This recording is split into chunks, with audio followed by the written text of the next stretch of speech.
come out and say 10-gallon hat? Yes. Did Maven let the cat out the bag? Yes. Was it JR? Yes. I did have a problem with JR back then. And I didn't know why. I'm not angry at the man today. I know the man is going through some health problems, some health issues, and just to show you where I am and the place that I'm in, I pray to God, can heal his body. But was I disappointed with that man when he said the things he said to me back then? Yes, I was. Now, he can sit there and deny it all he wants. But again, Bubba was there, and Bubba said that he remembers the incident on my podcast. Paul Heyman was there, Spike Dudley was there, and Tommy Dreamer was there. So you got all these other people that were there who aren't black, but... Oh, boy. Said the Hogan thing was bad enough. Hope this ain't true. Can't say the man's lying. Don't know him.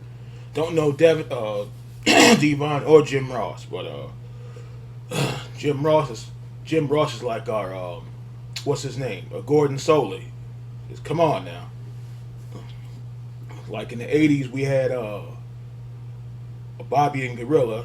In the 90s we had JR and the King. But it's like, come on now. This is fucked up. I hope it's not true, man. Because Jim Ross, listening to Jim Ross since since WCW days. I remember when he came over.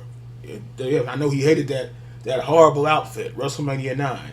I think he said he wants to have it burned, that outfit. But this is something. By the way. But he didn't actually give the line of what he said. But I mean, is this in keeping with Jim Ross? Well, I'm not saying that I'm not believing Devon, but with all those people there, have they commented on it? Did they hear it too? Yeah, I believe Bubba has said yes. This absolutely happened. Bubba has, but has anybody else said anything about it? And it was all ECW As guys. of recent, well, he names Spike, he names Paul Heyman. Yeah. And Tommy Dreamer as well. I don't know if they've come out and confirmed that interaction as well, but you've got Devon and you've got Bubba Ray Dudley, and I doubt either of them would just make that up to make Jim look bad. Mm-hmm. Well, I'm not saying one way or the other, but I've been around Jim Ross a lot, and I've never heard him say anything racial in a derogatory manner. I've never heard him say that at all. Now, Bill Watts, that's another story. Shoot. But, we heard about that one now. I talked about that 2 or 3 times. They said a lot of people didn't like Watts. They didn't care who the background was. They said a lot of people didn't like him. So even the Warrior didn't like him. Okay, we're gonna get you on the ground and demonstrate how to kick you in the ribs, then turn around and kick you for real. No, about that, he wasn't going for that shit. They said a lot of people wasn't a fan of him. Yeah, I heard them stories with the Jim Ross thing. This is crazy business.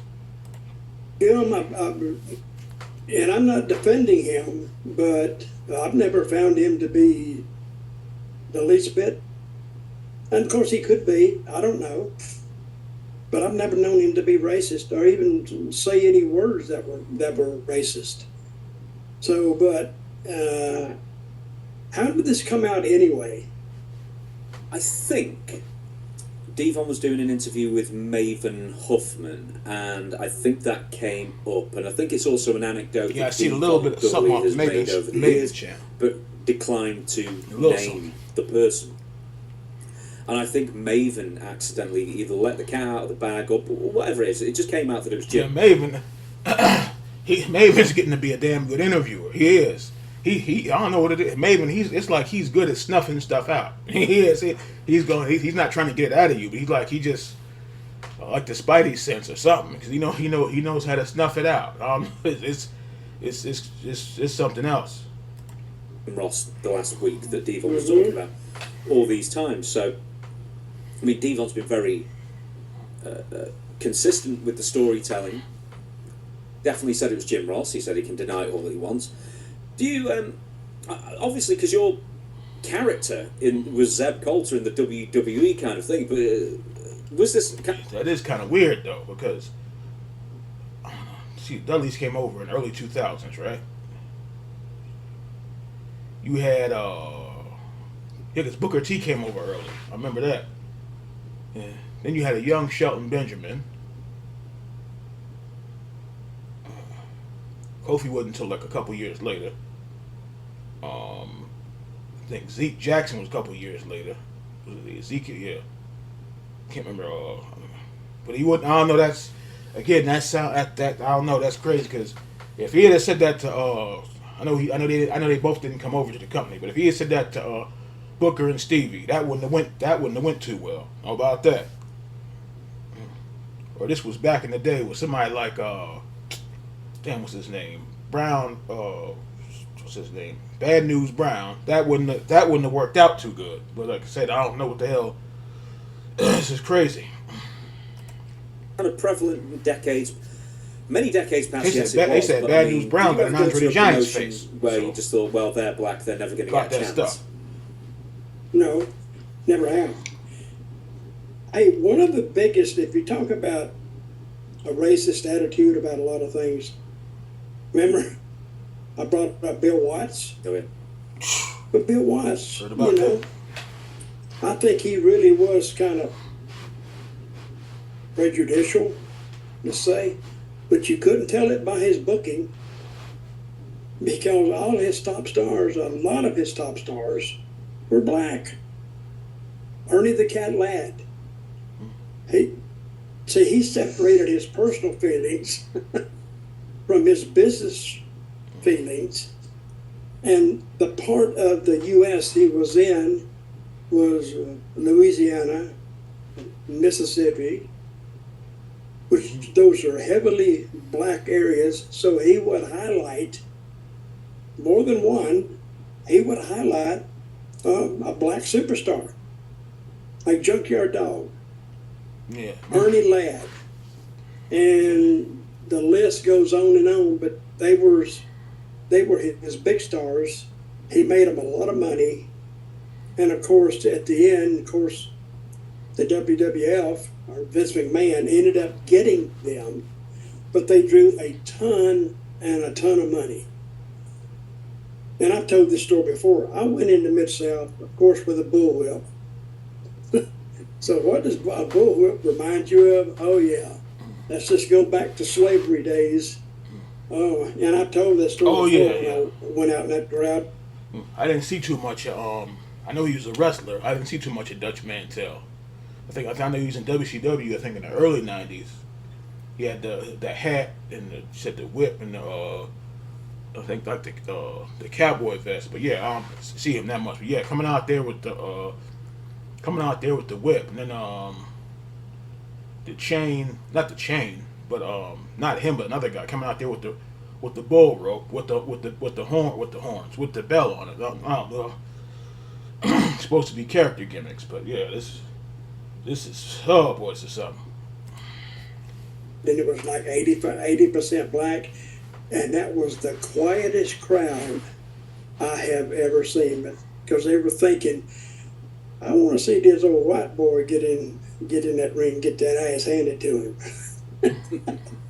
And of course, I knew what they were thinking, and so at the end, purposely, I was going to let who was it? I can't remember. No, you never remember. Was it the Snowman or Savannah Jack or someone else like that? He did Brickhouse Brown. Brickhouse Brown. That's who it was. Hey, I'm proud of myself for even thinking of that name. Of course, but I purposely held off for him getting that whip, and when he got the whip, brother, it was like the roof came off. They all, yelled as loud. It was almost deafening in a high school gym. It was sold out, and I give him a couple of shots. I actually took another one just so the people would get their money's worth. And the old white boy hit the Ankle Express, and I was out of there. Oh yeah. So, I remember. I think they showed the clip. This was years ago. New Jack, where he was in. This was the ECW, Smoky Mountain. They had some story or something that happened where he had beat the hell out of Ricky Morton. beat him bad too. Beat him like a dog. You know the fans loved it, Ricky Morton, and they was ready to jump in the damn ring. He beat that man bad. Oh, woo! I don't know what happened to Robert Gibson, where he was at, but yeah, they beat that man bad. Ooh, this was a young New Jack, Smoky Mountain. I think I seen a clip of that. That was rugged. I don't know what the hell got that started, but that was something else. Yeah, That was but hell the match right wasn't there. really that good. What the hell was that? It was only, but the bullwhip was, of course, that was the throwback to earlier times, and that was the key to the match. When he got that bullwhip, okay, tide is turned, we won, so, and I got out of there. And I left early, too, by the way, because that wasn't the last match. I got out of there. Because if you wait to the end to leave, you know, they get outside talking, and you could have a problem. Mm-hmm. So, with that being said, let's go back to Jim Ross. Do you think that Jim Ross, because we haven't got like a full Jim quote, Ross I thing. guess, or like the entire situation of what happened? I'd love more about it, but could Jim Ross have been saying, well, you're not going to be considered a main event star because you're black, and that was mistaken for an edict from Jim Ross or something? okay, I don't know. where did he tell them this? In WWE? Yeah, 99, 2000, around that time, just when they were coming in. I don't know. I can't speak for anybody else. And he may have been, I never knew Jim to be that way. Because, you know, if he was racist, I think he would have let something slip out at one point, but I never heard anything from him. Of course, that's not condemning him, and it's not convicting him. He could have been one of the two, but to me personally, is all I can speak about is I never heard it.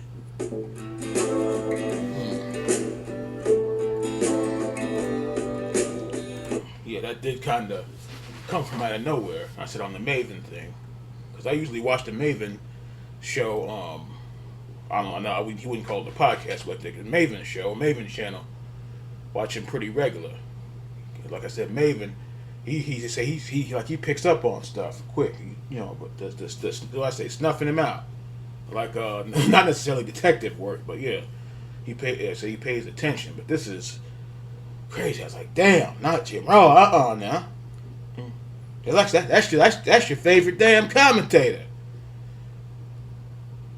Yeah, if you had like a top, I know people get tired of the top 5 thing. I don't care what they get tired of. But Jim Ross would be top of the list right there.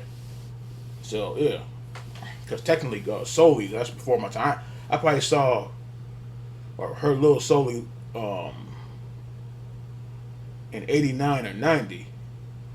By the time I started watching WCW, that was like really watching it. That was like '92, '93. So I remember it was a WCW Power Hour and the pro team, something like that. But yeah, this